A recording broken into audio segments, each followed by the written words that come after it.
I'm Melanie Risden with the Western Standard, and we are going to do a bit of a dive into the Emergencies Act that has been invoked in Canada. And joining me for a discussion on the Emergencies Act is John Carpe. He is the president and a lawyer with Justice Center for Constitutional Freedoms. Thanks for joining us, John. Glad to be with you. So we are looking at, I know I was just listening, the MPs are going to be debating the Emergencies Act now in the House of Commons. They've agreed to an extended sitting, and they are going to go till midnight tonight. Friday, Saturday, Sunday, they are going to be sitting through the entire weekend to debate the Emergencies Act. And it looks like we are going to see a vote coming on Monday, 8 p.m. Eastern Standard Time, which will be 6 o'clock our time here in Calgary. So, you know, we thought it would be a great idea to get into the actual Emergencies Act, which used to be the War Measures Act and has been sort of ratified and updated to now what we refer to as the Emergencies Act. And I really think, John, there's a lot of Canadians who really don't know much about this at all, because we've really never had to live through something like this outside of 1970, when Trudeau Sr., ironically, brought it in for the FLQ October crisis. So let's talk a little bit about it. Well, as you said, the Canadians over 60 might remember the October crisis in 1970. And that situation was the former Prime Minister Pierre Elliott Trudeau invoked the War Measures Act to deal with violent terrorists in Quebec.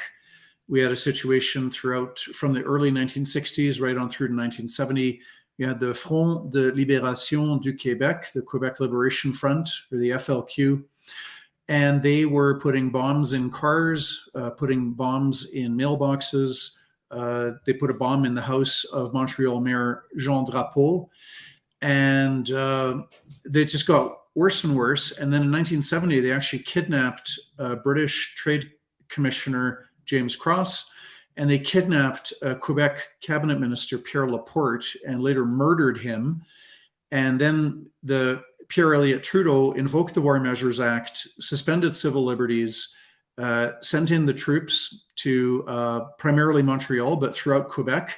There were guns and soldiers with guns in the streets of Montreal and Ottawa, other Canadian cities, but special focus on Quebec. And what happened was they arrested hundreds and hundreds of people without a warrant. Anybody who was suspected of having anything to do with the FLQ was arrested. Some people were detained without bail temporarily. Most of the people that were arrested were released without charge after some questioning. But there's a definite violation of civil liberties, and the debate continues to the present about historians. You know, was Pierre Elliott Trudeau correct to have invoked the War Measures Act? But one thing was very clear: whether it was right or wrong, I don't have a strong opinion either way. Pierre Elliott Trudeau in 1970 was dealing with violent Marxist separatists who wanted to overthrow the democratically elected government of Quebec and create a socialist independent Quebec that would be allied with the Soviet Union and Cuba. And so Pierre Elliott Trudeau was dealing with violent people doing bombings and kidnapping and murder. Yeah, absolutely. And so when you're looking at what happened back then, and I have this statement where Pierre Elliott Trudeau said he declared that law and order was more important than civil liberties. And at the time, I think there were probably people who were affected, who were scared for their lives, who were scared for their neighbors, their communities. But what's happening here and what's happening now with the trucker occupation in Ottawa, the fact that there seems to be an overwhelming amount of evidence, floating through social media everywhere that this has been peaceful. I know you and I had talked about the fact that I don't believe there has been any criminal arrests to this point. To the best of my knowledge, and I'm in Calgary, not in Ottawa, but Right. based on what I'm hearing from people on the ground, and the Justice Center has 2 lawyers there in Ottawa, and we're hearing from other people as well. To my knowledge, in the past 3 weeks, there's not been a single arrest of a trucker for doing anything criminal. Now, the Ottawa police have claimed that the truckers are breaking Section 430 of the Criminal Code, which prohibits the obstruction or interference with the lawful use of property, or obstructing people from lawfully using and enjoying property. Now, I think it's a pretty flimsy charge, but here's the thing: the police haven't even charged truckers with the obstruction or interference with the lawful use and enjoyment of property, which is a criminal code offense. Police have not charged truckers with criminal activity, and at the same time, we hear of government seizing or freezing bank accounts, alleging that this money is going to fund criminal activity. But there is no criminal activity in Ottawa when no truckers are even being arrested. Although I did just get off the phone with one of our lawyers in Ottawa, and one of our clients has been arrested as of a few minutes ago. So this would be at about 2:45 p.m. Mountain Time, 4:45 p.m. Ottawa time. So as you and I are discussing this, there might be arrests taking place, but that would be now on February 17th, not in the past 3 weeks. Do we have any idea what they have been arrested for? Has that been disclosed? Well, I think what the federal government's trying to do with the declaring that a public order emergency exists, it is now easier to arrest people than what it was last week when the public order emergency did not exist. And Let's talk about, yeah. Sorry about that, John. Let's talk about that. Let's talk about the premise, the threshold to bring in the Emergencies Act. What needs to be, declared? What needs to be happening in order to bring in this act? So the Emergencies Act, which you can Google it online quite easily, Emergencies Act. And Section 3 says that a national emergency exists if there is a serious threat to the life, health, or safety of Canadians, or if there's a serious threat to the ability of the government of Canada to protect our security, sovereignty, and territorial integrity. And so it's one of those two things: serious threat to life, health, or safety, or serious threat to the security, sovereignty, or territorial integrity.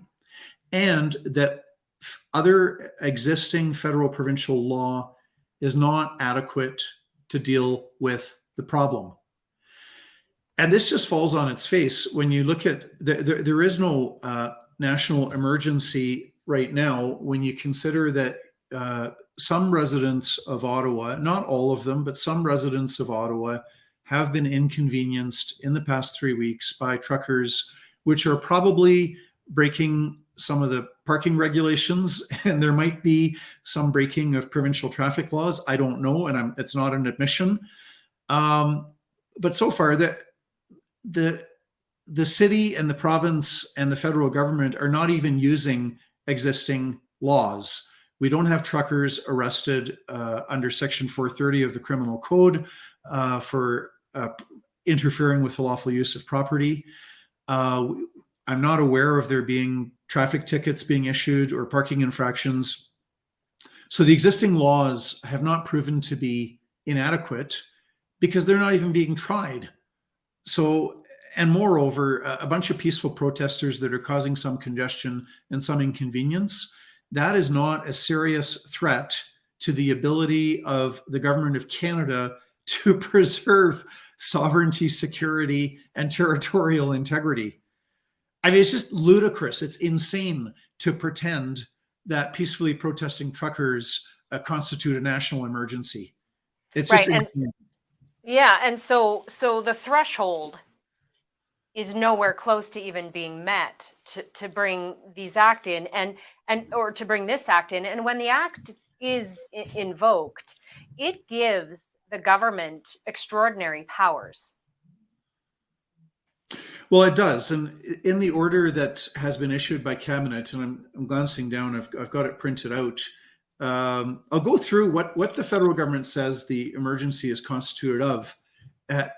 What constitutes the emergency, according to Prime Minister Trudeau, is the continuing blockades by persons and motor vehicles at various locations throughout Canada. Well, my understanding, and I stand to be corrected, is that all the border blockades have been ended and that goods and persons are flowing back and forth across the Canada-US border. So the continuing blockades is one of the things that constitutes an emergency. It refers to the continuing threats to oppose measures to remove the blockades, including by force. Okay, blockades are gone. Downtown Ottawa is not being blockaded. Next point, the adverse effects on the Canadian economy. Well, yeah, I guess there were some minimal impacts for a few days when the border at Coutts and Windsor and Emerson, Manitoba were blockaded, but that's gone now. It's over. Next, the adverse effects resulting from the impacts of the blockades on Canada's relationship with its trading partners, including the United States. Okay, no longer an issue. Borders are reopened. Next, the breakdown in the distribution chain and availability of essential goods and services and resources caused by the existing blockades. Okay, there are no blockades. Furthermore, the 2 years of lockdown measures that we've had have really harmed the distribution chain and availability of essential goods, but I digress. Next, the federal government says that what causes the emergency is the potential for an increase in the level of unrest and violence that would further threaten the safety and security of Canadians. So here they're asserting that there is already a level of violence, because they're talking about the potential for an increase in the level of violence. So where's the violence? There is no violence. I mean, this is just completely false. Well, and it seems interesting to me as well that laws are being enacted or this, act is being invoked on a premise that it could become something, right? Like that it seems like that's a bit of a stretch as well to sort of insinuate that we have to do this just in case it does go this way, right? Because I think bringing in this act is, as we've mentioned, I mean, it is reserved for the absolute last resort, wartime. Well, yeah, like for example, 52 years ago, when you had these a terrorist organization that was putting bombs in mailboxes, putting bombs in cars, putting bombs in homes. They put a bomb in the Montreal Stock Exchange that blew up in 1969 and injured dozens of people. And then they kidnapped government officials, held them for ransom. I mean, that was a situation where, again, it's debatable. There are people who say that the predecessor of the NDP, the CCF at that time, no, sorry, it was the NDP. In 1970, the NDP was against Pierre Elliott Trudeau invoking the War Measures Act to deal with violent terrorists. And now today we've got the NDP that is supporting the younger Trudeau in using emergency powers to deal with peaceful truckers when there are no reports of violence. If there were reports of violence, I have no doubt that the government-funded media, which is not just the CBC, but also the National Post, the Globe and Mail, Global News, every government-funded media outlet would be publicizing the violence, if there was violence. We've seen no violence in 3 weeks. So this is just a perversion of the law for the federal government to pretend that there is some threat of violence. John, do you think that they're using this to justify something? Why, what's your thoughts on that, or do you want to speculate? I think what's driving this is that the truckers are a political embarrassment to the federal government. I suspect that Prime Minister Trudeau is more strongly committed to keeping in place the violations of our charter rights and freedoms by vaccine passports, vaccine mandates, lockdown measures. I think that most of the premiers, certainly Jason Kenney in Alberta, even Premier Ford in Ontario, is now making noises about how, we all hate vaccine passports and we've got to just move on. We've got Premier Moe in Saskatchewan first out of the gates talking about dropping vaccine passports. So I think you've got premiers that are more flexible, but I think the Prime Minister is very strongly committed to the restrictions on air travel for people that have not taken the COVID shots. And so the truckers' protest is an embarrassment for the Prime Minister. He doesn't want to lose face by meeting with them. He doesn't want to lose face by dropping these mandates, which if the Prime Minister did that, there's a pretty good chance that most of the truckers would leave. Perhaps some truckers would stay, insisting on the removal of vaccine passports in every province. I don't know. But if Trudeau said, we're getting rid of the federal vaccine mandates, I suspect most of these truckers would be out of town within 24 hours, is my guess. He doesn't want to do that. So now there's this whole drama with pretending that we're dealing with something violent when we're not, and invoking the emergency powers. That's what I think is going on. Mm-hmm. Now, I know when we were talking about some of the circumstances that would be needed to bring in the Emergencies Act, and you had mentioned about the sovereignty, a threat to our sovereignty, and I know that one of the things I've heard in the explanation is with the guns that were seized by or seized from a small group that was working independently from the main protesters in Coutts. In fact, I was speaking with a lot of the RCMP on site, as well as a lot of the organizers that were involved in the protest at Coutts, and was told repeatedly that the main group of protesters that started the blockade down in Coutts had no idea who this small band of people were. They weren't associated with them. They didn't know their names. But regardless, there was guns seized from this small group. And now this group has been, I've listened that they have been sort of tied to what they're saying, organized groups with radicalized ideology to overthrow the government. It sounds like they're using that as an example of why this Emergency Act is necessary at this time. What are your thoughts on that?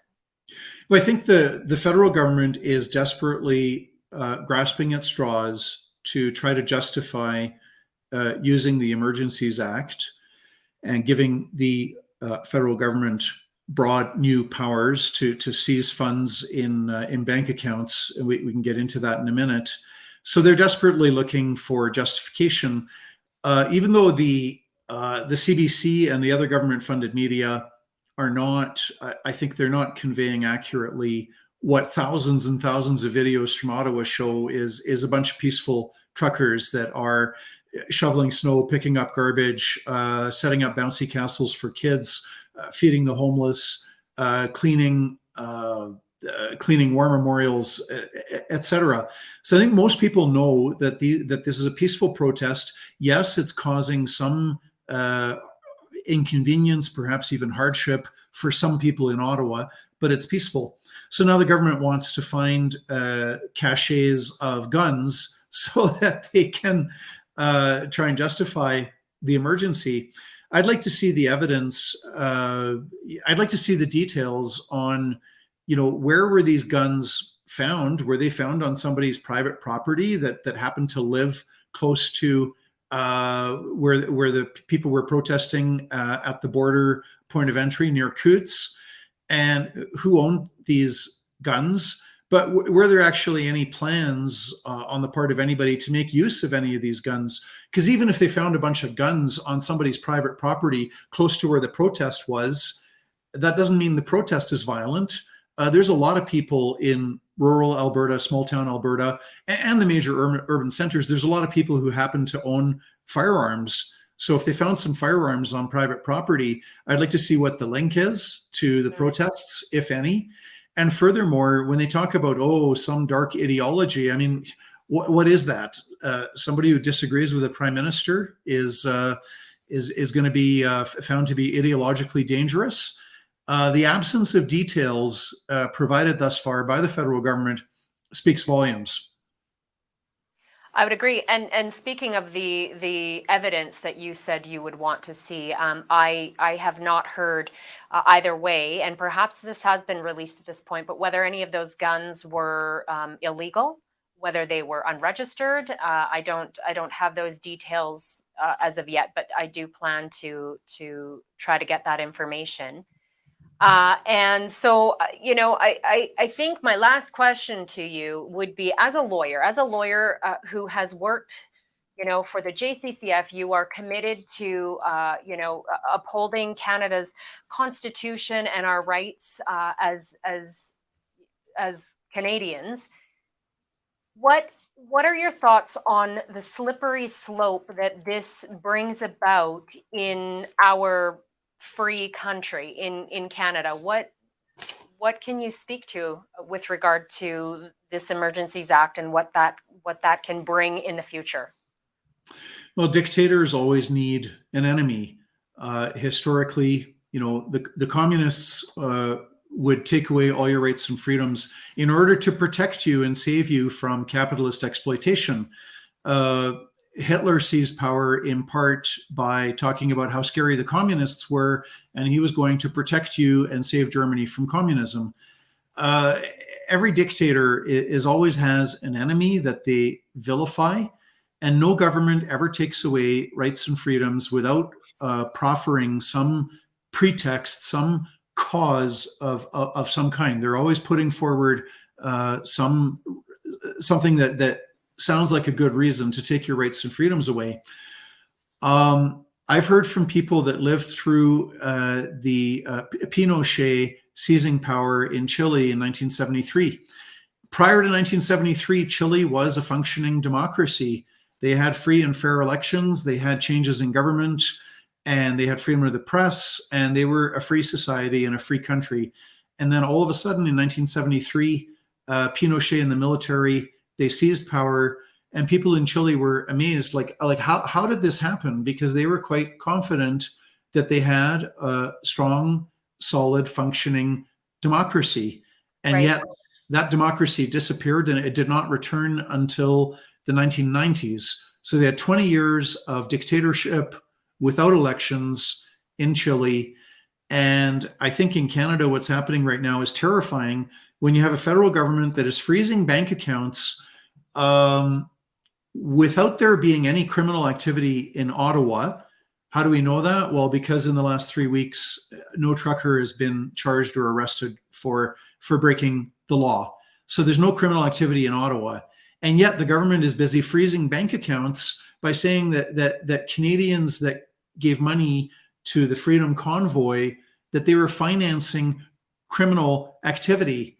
So, I mean, what is happening here is so ruthless and aggressive that you have to look at these historical comparisons, and you have to start looking at people like Franco in Spain or Pinochet in Chile or any number of dictators. When a government is seizing property or even just freezing a bank accounts without taking the money, without any valid basis for that, that's absolutely terrifying. And that we would invoke the Emergencies Act to crush a peaceful protest in Ottawa, this is absolutely frightening, and we are potentially on the verge of seeing our democracy go further down the drain than what it already has been. Mm-hmm. Well, as mentioned, the MPs are going to be debating this for the next 4 days, almost nonstop. They are scheduled to be in Parliament from 7 a.m. till midnight, or until nobody stands up to speak in the evening. And that's going to be debated right through the weekend, through the day on Monday. And again, it looks like the vote is set for 8 p.m.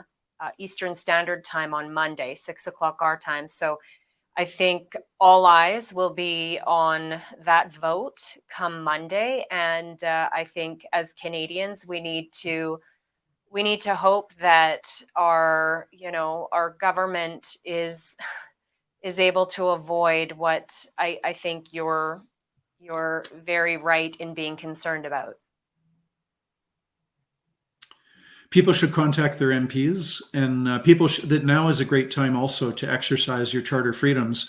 Whether you live in Ottawa or Montreal or Toronto or Calgary, regardless of where you are, if there is a peaceful rally taking place in the city where you live, it would be worthwhile to exercise peacefully our charter rights and freedoms, because I think that the MPs, many of them will be influenced by seeing peaceful protests all across Canada against this abuse of the Emergencies Act when there is no emergency. And so I would encourage all people to protest peacefully and go to peaceful rallies and exercise our charter freedoms of expression, association, and peaceful assembly. Mm-hmm. Yeah, we will be actually putting a story up, if it's not up already, but we will have a story on the Western Standard website about options for you to participate in peaceful protests in Calgary.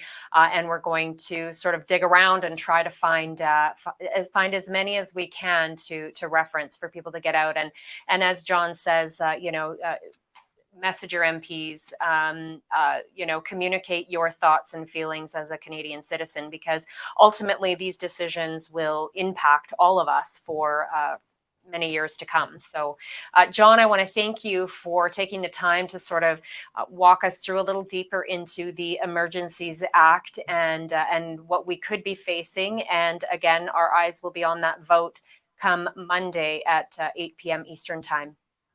Well, thanks, Melanie. Talk to you again. Algodex is owned by Algonaut. This is great new technology just coming online now in the digital currency world. Algodex is a great way for you to use the digital currency Algorand in your day-to-day transactions. Can you imagine a world where we don't have to buy a cup of coffee using the federal dollar? And you don't even have to use the American federal dollar. You don't have to use the euro or the pound sterling. You can use real money, digital currencies that are not at the beck and call of governments and inflation. The Algodex is making digital currencies usable on a day-to-day basis.